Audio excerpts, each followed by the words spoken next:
کو خدایو کې چې ښه هفته مو شروع کړي او ګشت بیا زه راغلم چې تاسو ته تشریح کوم دغه هفته کې تاسو باید کوم کارونه وکړئ. دغه هفته موضوع ده tema att studera یعنی موضوع ده درس ویل. SFI کورس A ده د SFI A کورس ده او دا د دلتید کارخانگیان ده. کوم هفته ده؟ دویم هفته او دریم هفته. دلته نمونه خپل لیکه او دلته د ما او د لیسا لیکخونونه موجود ده. دغه هغه صفحه ده چې تاسو باید هر ورځ دې سره تمرین وکړئ. دا د تاسو ویلو کې کمک کوي چې تاسو څه کوئ یو نیم لغت او یو نیم جمله بیا ولوستئ سئ. دا چی شده؟ دا تاسو اخلی قیچی کوئ د یو کارت بشان او خپل دسکال کې یا جیب کې ایږدئ او روزمره دې سره تمرین کوئ. یو ګش د مخ نه تصویر ته یې ګورئ وایئ چې دغه چی شي نومیږي په سویډني او یو ګشت هم شا یې ګورئ چې لیکل سوې ده. دا کوشش کوئ چې تاسو ووایئ مثلا ان بوک. دا عین خبره ده دلته ویل ده کلیپ اوت och träna varje dag. وای دغه لکه کارت بشان قیچی که او ورسره تمرین که.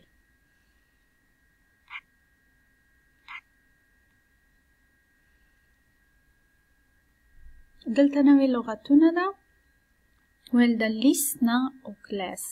دلته QR کود لري تاسو ورته غوږ نیسئ. بیا کوشش کوئ چې تاسو خپل دا ووایئ او خپل غږ ثبت کړئ او لیسا ته ویلې کړئ. فکر نه کوم دا ترجمه ته ضرورت ولري. تصویرونه یې مخکې ده چې دا څه معنا لري.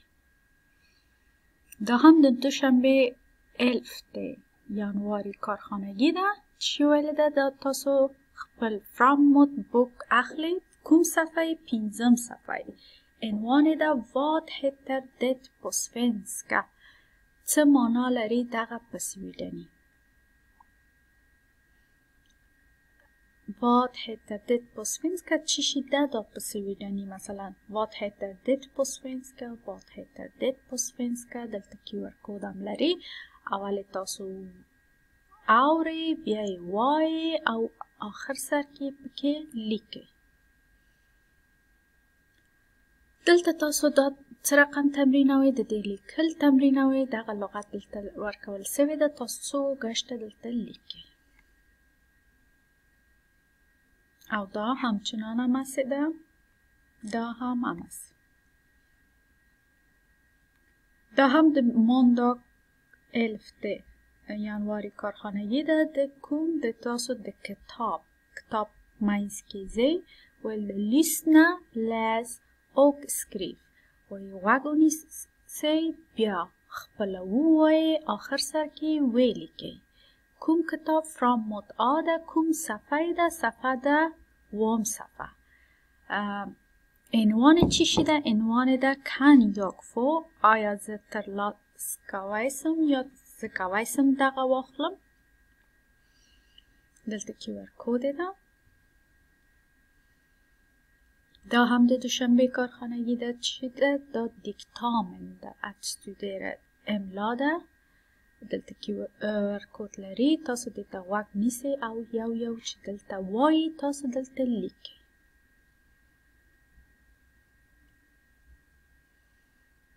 د دې جینه د تاسو د سه شنبه کارخانگی شروع کیږي. سه شنبه کارخانگی د دغه کتاب نه شروع کیږي. ویل ده کوم صفحه نه؟ 14م صفحه نه. اول ورته غوږ نیسئ یعنی QR کود یې وهئ، غوږ نیسئ، بیا یې کوشش کوئ چې تاسو خپله ووایئ او آخر سر کې بیا یې لیکئ. عنوان چی شي ده؟ Vad är klockan؟ څو ده ساعت. هیل مقصد یعنی فکس ساعت تاسو ته ښیي. مثلا 2 بجې، 3 بجې، 1 بجه دغسې. دلته چی شي ده؟ ویل ده dra ett streck från ordet till rätt bild. وای خط کش کړئ د سم لغت نه تر سم تصویر پورې.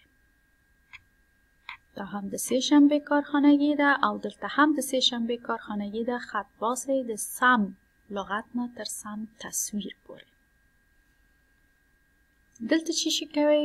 دلته ویل ده ord v.2 د دویم هفته لغتونه ده.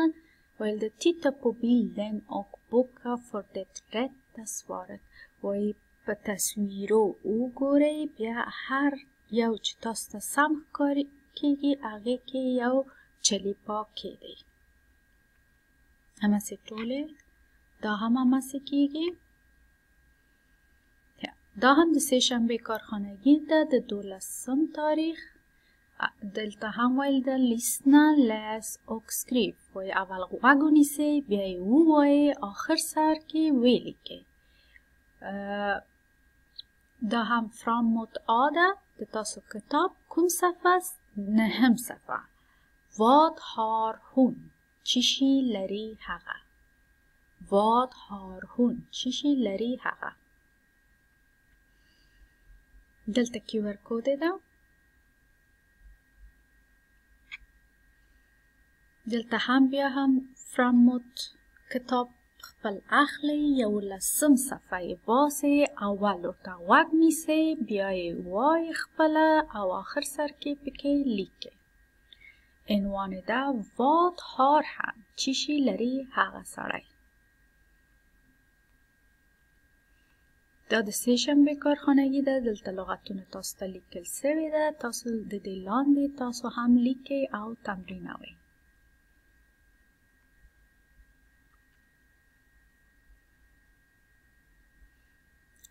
آخر سر کې دلته فکر کوم د سه شنبه آخرین کارخانگی به یې نه پوهېږم په وګورو. دیکتامن ده یعنی املا ات ستودیره. دلته QR کود لري. هر لغت چې دلته وایي تاسو کوئ چې دلته یې ولیکئ. د دې جینه د اونسداگ کارخانگی شروع کیږي 13 ینواري. QR کود لري. یو تکست ده د پیتر په هکله چې د پیتر مکتب څه رقم ده؟ پیترس سکولن د پیتر مکتب سکول داگ یو ورځ د مکتب. Vad han heter Peter. هغه نومیږي پیتر. Han studerar SFI på Helja Park folkhögskola. هغه درس وایي SFI کوم مکتب کې؟ هیلیا پارک مکتب کې. Han går på kurs A. هغه کوم کورس کې ځي؟ A کورس کې ځي. درس وایي. Han studerar svenska. هغه سویډني وایي. Han har en bok och en penna. هغه لري یو کتاب او یو قلم.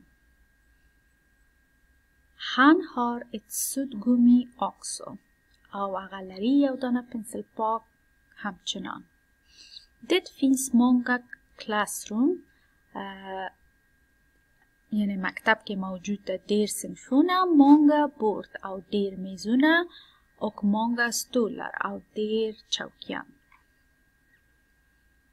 ای سکولن او ډیر چوکیان په مکتب کې. دا هم د چهارشنبه کارخانگی ده. دغه ټول تکست راوړئ دلته یې لیکئ. ټول تکست به دلته لیکئ. دا همغه پیتر په مورد کې ځینې سوالونه ده. سم سوال ته تاسو یو کریس ږدئ. دلته ویل ده satt kryss för rätt svar. وی کې دی یو چلیپا سم جواب ده. دلته ویل ده Vad studerar Peter. وی چی شي وایي پیتر. HFI SFI SFA کومې وایي همغې ته تاسو یو چلیپا ږدئ. Vart studerar han؟ چیرته درس وایي هغه؟ på Helja Park folkhögskola. på komvux på Malmö högskola. وایي Helja Park کې درس وایي. komvux کې یا هم پانتون کې درس وایي. Vilken kurs går han på؟ کوم کورس کې هغه ځي؟ کوم کورس کې هغه ځي؟ کورس B کورس A کورس C. تاسو یوه انتخابوئ. Vad har han? چی شی لري هغه؟ En bok och ett suddgummi. یو کتاب او یو پنسل پاک. En bok, en penna och en suddgummi. یو کتاب، یو قلم او یو دانه پنسل پاک. En bok och en penna. یو کتاب او یو قلم.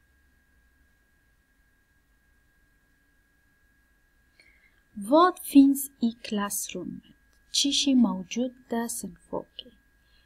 Många stolar och ett bord. ډیر زیات چوکیان او یو دانه میز. En stol och ett bord. یو دانه چوکی او یو دانه میز.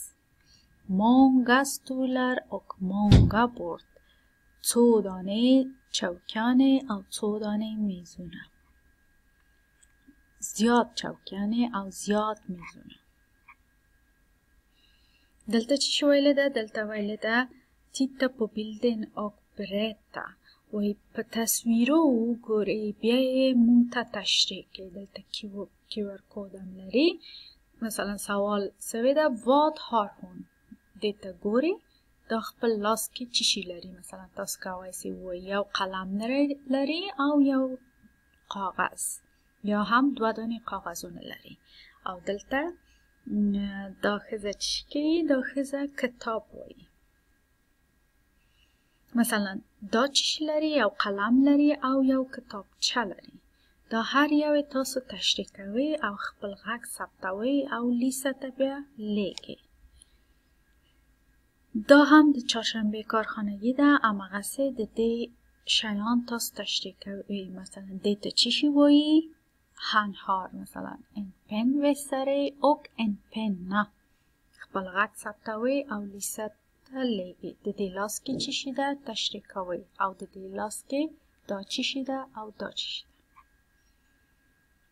دلته دیکتامن ده، املا ده. دا هم د اونسداګ ده. تاسو دا املا هر شی چې دلته وایي دلته لیکئ. دا هم د تاسو فرام نوتبوک بخش ده. کوم صفحه؟ 14 صفحه خلاصوي. Han har inte. هغه لیک نه لري. inte نه معنا ورکوي یعنی نه لري. مثلا هغه نه لري یو قلم تراش، هغه نه لري یو کتاب. دلته کیور کود ده. ویل ده اول غوږ ونیسئ بیا یې ووایئ او آخر سر کې یې ولیکئ. دا هم د تورشتاګ کارخانگیان ده. هماغه فرام نوتبوک په هکله. کوم صفحه؟ صفحه 15 خلاصوئ. اول ورته غوږ نیسئ بیا یې خپله وایئ آخر سر کې لیکئ. عنوان ده Vad heter det på svenska؟ څه نومیږي دغه په سویډني؟ څه نومیږي دغه په سویډني؟ دا ډېر مهمه جمله ده. دا هم د پنجشنبه کارخانگی ده. Klassrummet صنف ته وایي. Lyssna på klassrummet. وی غوږ ونیسئ په صنف. دلته کیور کود کې هماغه قصه ایسته. Lyssna många gånger. څو ګشته دې ته غوږ ونیسئ. Berätta om klassrummet. بیا خپله تاسو د همدې صنف په مورد کې خبرې کوئ او خپل غږونه ثبتوئ او لیسته ته بیا لیکئ.